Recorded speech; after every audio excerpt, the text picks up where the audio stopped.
नंदगांव का एक मोर प्रतिदिन भगवान श्री कृष्ण को रिझाने की कोशिश करता था। वह रोज अपने मधुर स्वर में कृष्ण कृष्ण पुकारता था।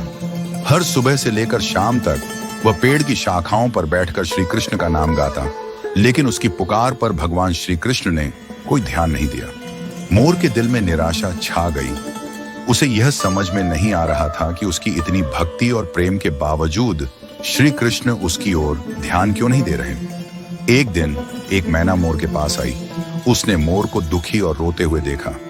मैना ने उससे पूछा, तुम क्यों रो रहे हो भाई मोर? तुम्हारी आंखों में आंसू क्यों हैं?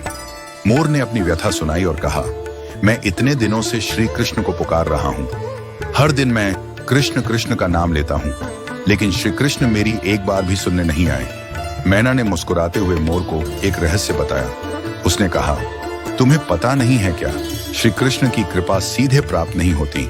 अगर तुम सच में उनकी कृपा पाना चाहते हो तो पहले उनकी प्रिय राधा रानी की शरण में जाओ। राधा रानी की कृपा के बिना श्री कृष्ण तक पहुंचना बहुत कठिन है।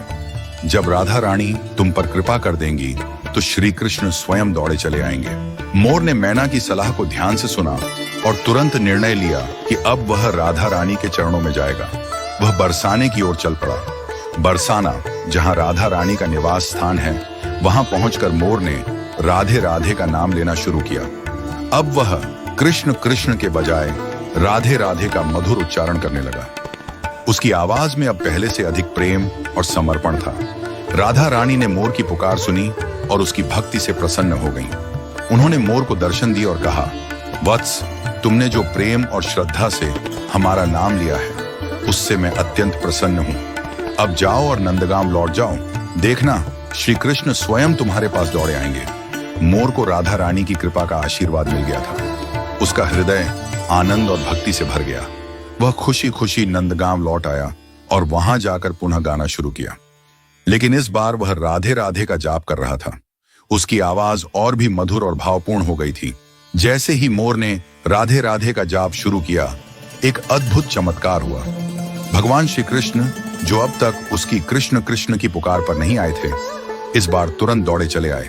वह खुशी खुशी मोर के पास पहुंचे और उसे अपनी गोद में उठा लिया। श्री कृष्ण ने मोर से प्रेम पूर्वक कहा, अरे प्यारे मोर, आज तुमने वह नाम लिया है जो हमारे लिए सबसे प्रिय है।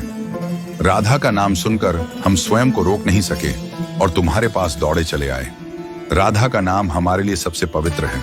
श्री कृष्ण ने मोर से आगे कहा, तुमने हमारे कानों में राधा का नाम गूंजाया है, इसलिए आज से हम तुम्हारे ऋणी हो गए हैं।